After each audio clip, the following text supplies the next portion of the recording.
Pengadilan akhirnya memutuskan bahwa saya tidak bersalah atas tuduhan penyalahgunaan wewenang. Tapi saat hakim membuka berkas bukti tambahan, dunia saya runtuh seketika. Istri saya sendiri, Sinta, ternyata adalah orang dalam yang melaporkan saya sebagai dalang itnah, hanya karena saya mempromosikan Maya, kekasih wanita saya di perusahaan. Bagaimana bisa orang yang saya anggap rumah selama 8 tahun tega melakukan ini? Ruang sidang di Pengadilan Negeri Jakarta Pusat terasa seperti jurang yang menelan saya hidup-hidup. Semua mata tertuju padaku, Rina Pratiwi, Direktur Pemasaran di salah satu perusahaan teknologi terbesar di ibu kota. Saya duduk diam, tangan gemetar memegang meja kayu dingin. Flashback langsung menyerbu ingatan. 2 tahun lalu, di kantor lantai 20 Gedung Sudirman, Maya masuk sebagai staf baru. Rambutnya yang hitam lurus, senyum malu-malu, dan ide-ide segar tentang kampanye digital langsung menarik perhatian saya. Saat itu Sinta masih menjadi tempat saya pulang, tapi hubungan kami sudah retak. Keluarga besar saya di Bandung selalu menekan, kamu harus tetap normal, Rina. Jangan sampai tetangga tahu kamu suka perempuan.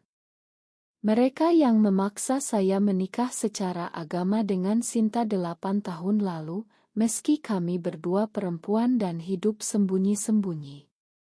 Sinta setuju karena cinta, katanya. Tapi cinta itu perlahan berubah menjadi kepemilikan.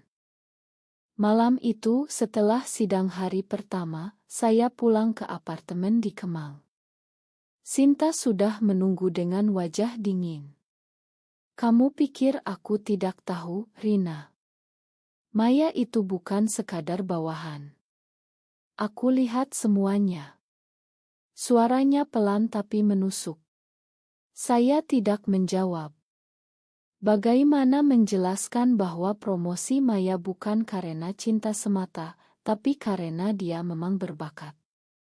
Tim pemasaran kami sedang kacau, target kuartal gagal 2 kali. Maya membawa ide yang membuat penjualan naik 30% dalam sebulan. Tapi ya, saya akui, hati saya juga ikut naik bersama dia. Keesokan paginya di kantor, rumor sudah beredar. Rekan kerja saling bisik di pantry. Direktur promosi kekasihnya, loh. Penyalahgunaan wewenang namanya. Saya pura-pura tidak dengar, tapi dada saya sesak. Saya memanggil Maya ke ruangan. Kamu dengar berita itu? Tanya saya pelan. Maya mengangguk, matanya berkaca-kaca. Aku takut, Mbak Rina. Tapi aku percaya kamu. Kami tidak berpelukan di sana, tentu saja. Kamera pengawas ada di mana-mana. Tapi malamnya, di apartemen kecil Maya di Tebet, kami akhirnya bertemu. Saya memeluk dia erat, merasakan hangat yang sudah lama hilang dari rumah saya. Aku akan lindungi kamu, bisik saya. Tapi dalam hati, saya tahu harga yang harus dibayar akan mahal. Sementara itu, telepon dari ibu di Bandung tidak berhenti. Rina, ada yang bilang kamu dekat dengan perempuan di kantor. Jangan rusak nama keluarga kita. Ingat, Sinta adalah istri yang baik. Saya menutup mata, merasa seperti terjebak di antara dua dunia. Satu sisi, tekanan masyarakat Indonesia yang masih memandang cinta sesama jenis sebagai dosa besar. Sisi lain, hati saya yang sudah lelah berpura-pura. Keputusan promosi Maya sudah saya tanda tangani minggu lalu. Besok pengumuman resmi. Apakah saya salah? Apakah cinta bisa menjadi alasan yang cukup untuk mengambil risiko ini? Malam itu Sinta tidak pulang. Saya duduk sendirian di soa, memandang foto pernikahan kami yang palsu. Bukti pertama Itnah mulai muncul di email anonim Care. Direktur Rina mempromosikan Maya karena hubungan asmara. Saya belum tahu siapa pengirimnya. Tapi besok, semuanya akan berubah. Pengumuman promosi Maya menjadi manajer proyek digital disambut tepuk tangan setengah hati di ruang rapat besar. Beberapa rekan tersenyum, tapi saya lihat tatapan curiga dari Andi, kepala riang selalu konservatif. Selamat, Maya. Kerja bagus, kata saya di depan semua orang, suara tetap profesional. Tapi saat rapat bubar, Andi mendekat. Bu Rina, ada laporan anonim. Kami harus investigasi. Jantung saya berdegup kencang. Saya tahu ini awal dari badai. Pulang malam, Sinta sudah ada di rumah. Meja makan kosong, tapi matanya penuh amarah. Kamu benar-benar promosi dia. Setelah semua yang kita lalui, Rina. Suara Sinta bergetar. Saya duduk di depannya, mencoba menjelaskan. Maya berbakat, Sinta. Tim butuh dia. Ini bukan soal perasaan. Tapi Sinta tertawa pahit. Jangan bohong. Aku lihat cara kamu memandangnya. Aku yang menemani kamu saat keluargamu memaksa kita menikah. Aku yang menutup mulut saat tetangga bertanya kenapa kita tidak punya anak. Dan sekarang kamu khianati aku dengan bawahanmu sendiri. Kata-kata itu seperti pisau.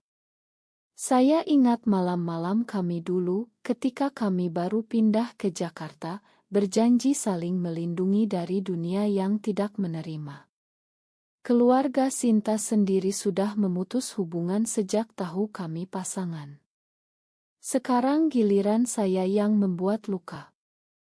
Malam itu kami tidur di kamar terpisah.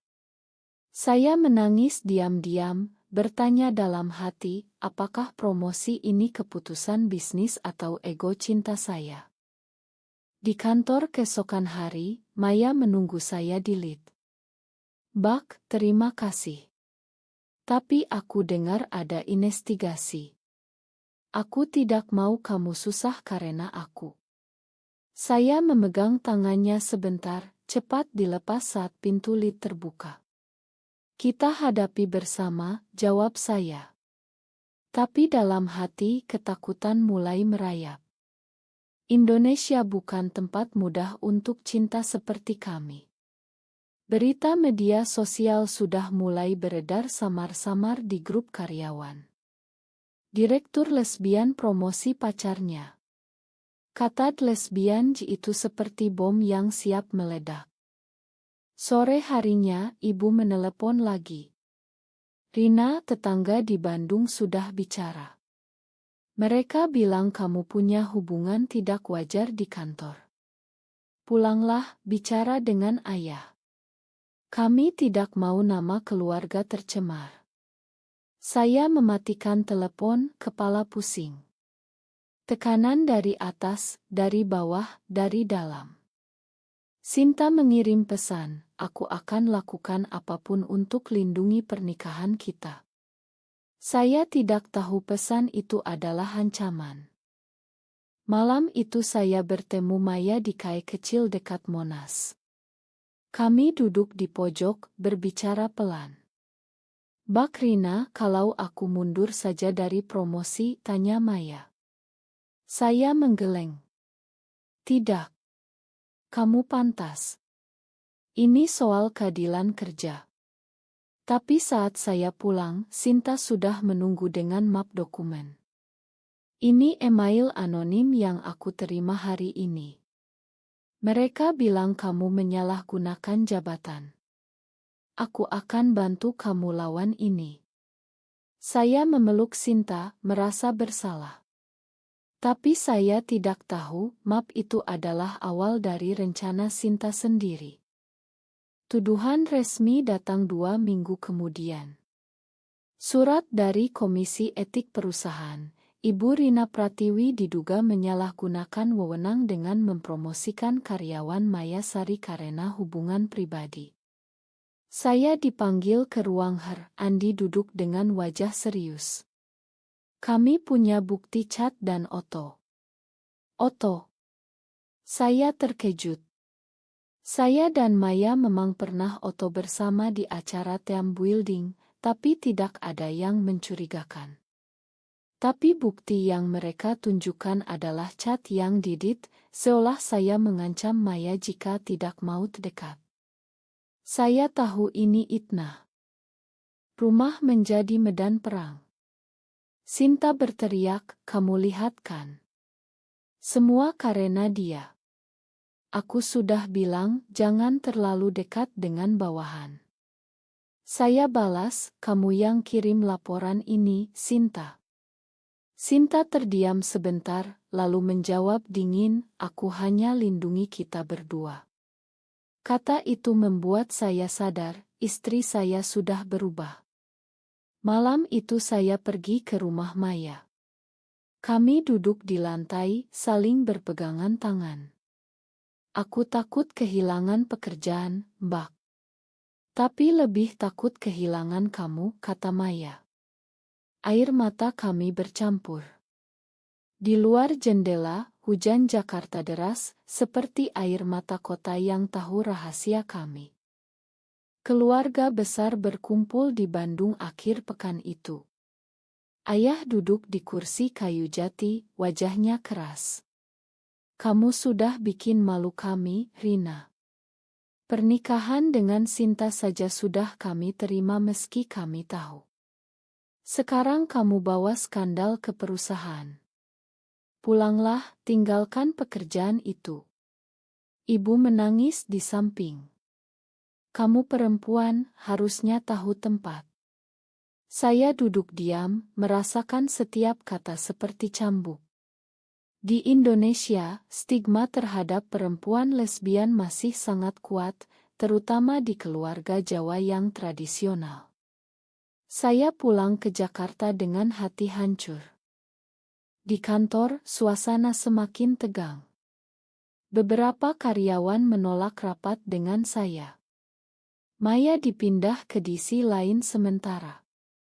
Saya bertemu dia di parkiran malam hari. Aku akan lawan ini di pengadilan, kata saya. Maya memeluk saya erat. Aku ikut, apapun yang terjadi. Pelukan itu memberi kekuatan, tapi juga rasa bersalah yang semakin dalam. Apakah saya egois karena mempertahankan Maya? Apakah cinta ini layak mengorbankan karir yang saya bangun selama 15 tahun? Sinta mulai mengumpulkan bukti sendiri. Saya lihat dia sering telepon diam-diam. Saat saya tanya, dia jawab, aku sedang bantu kamu, Rina. Percaya saja. Tapi malam itu saya menemukan email di laptop Sinta yang belum terhapus, laporan anonim ke Komisi Etik, lengkap dengan Oto Maya dan saya dikai. Saya terdiam. Istri saya, orang yang seharusnya melindungi, justru menjadi musuh. Konfrontasi meledak keesokan paginya. Kenapa, Sinta, teriak saya.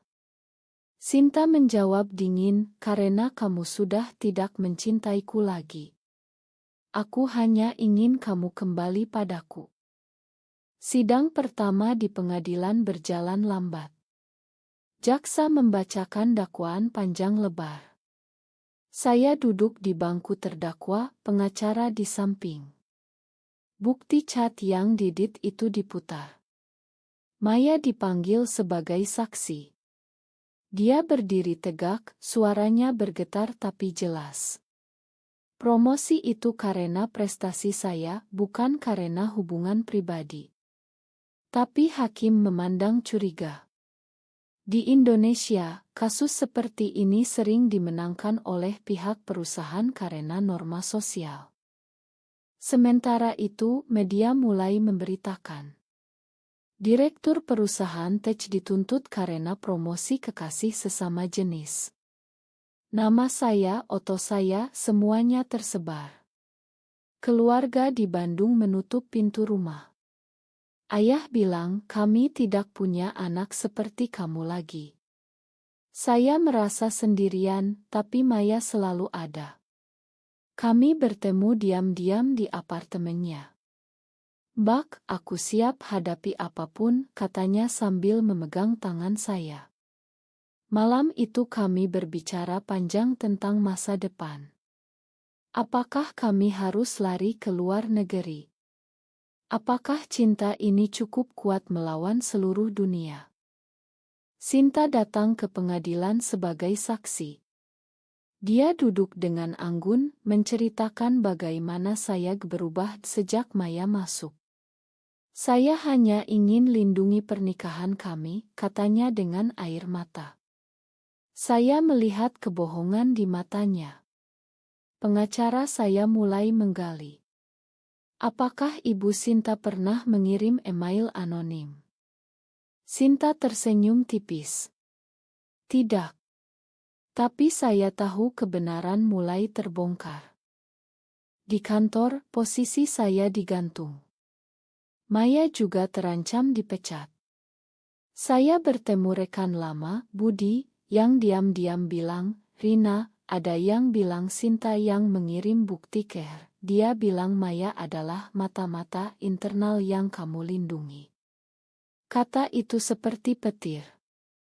Sinta tidak hanya cemburu, dia merencanakan semuanya. Dia yang menanam isu Tni Ginju untuk membuat promosi saya terlihat seperti pengkhianatan perusahaan. Malam itu saya konfrontasi Sinta di rumah. Kamu yang bikin ini semua.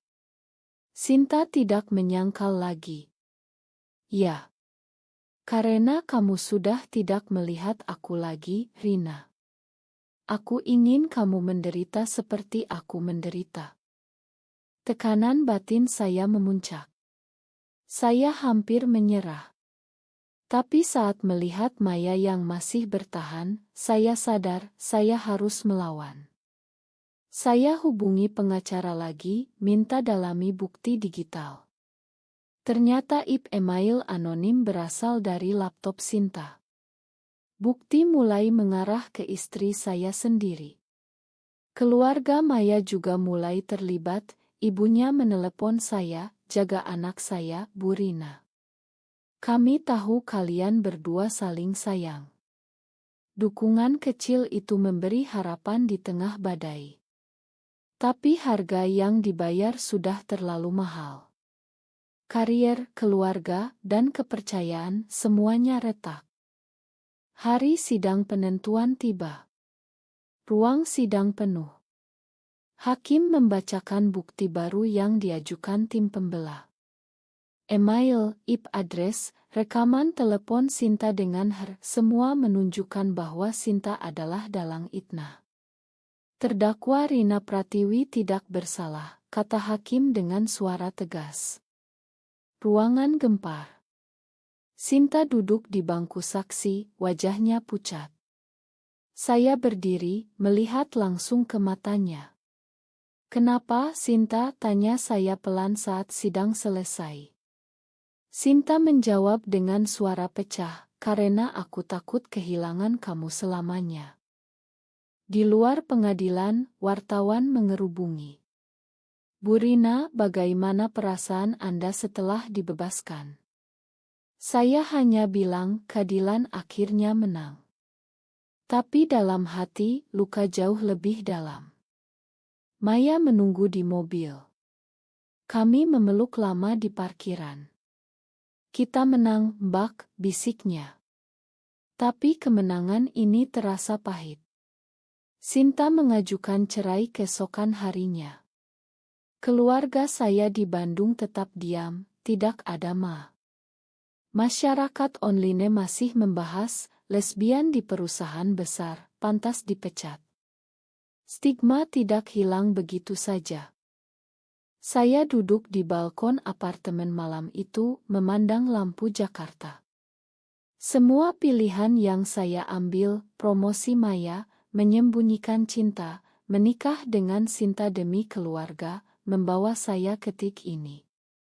Apakah saya salah mempromosikan orang yang saya cintai? Apakah cinta sesama jenis memang tidak punya tempat di dunia kerja Indonesia? Maya datang, duduk di samping. Bak, kita mulai lagi dari nol.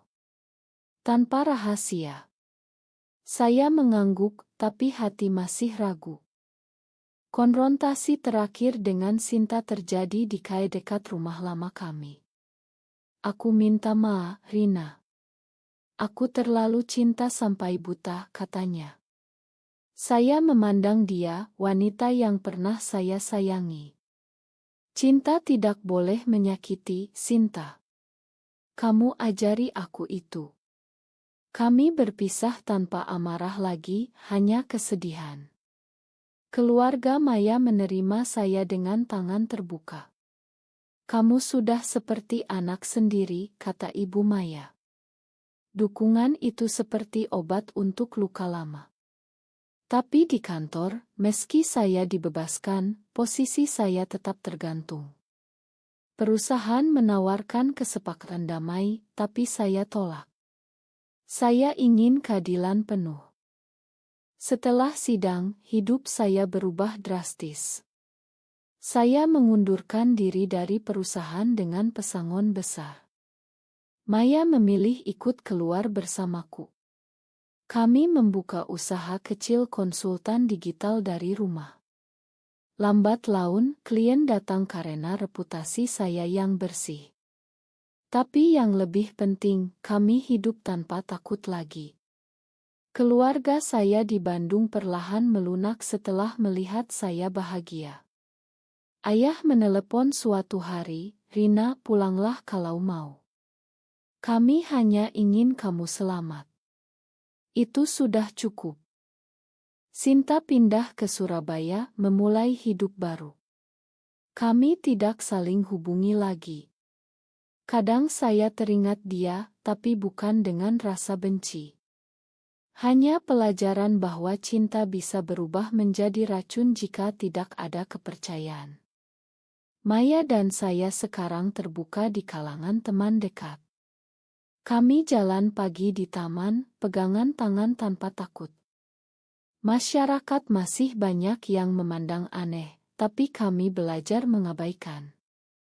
Suatu malam, di balkon apartemen baru kami, Maya bertanya, Bak, kalau waktu bisa diulang, kamu tetap promosi aku. Saya tersenyum, memeluk dia dari belakang. Ya.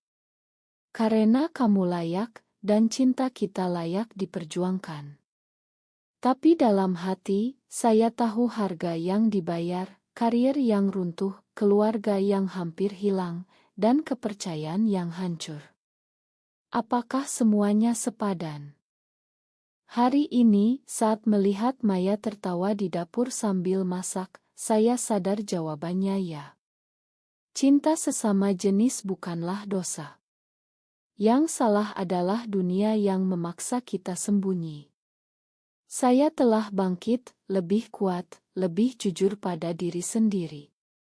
Tapi pertanyaan besar tetap menggantung, apakah mempromosikan kekasih wanita karena cinta adalah penyalahgunaan wewenang, atau justru pengkhianatan dari istri sendiri yang lebih kejam dan menyakitkan.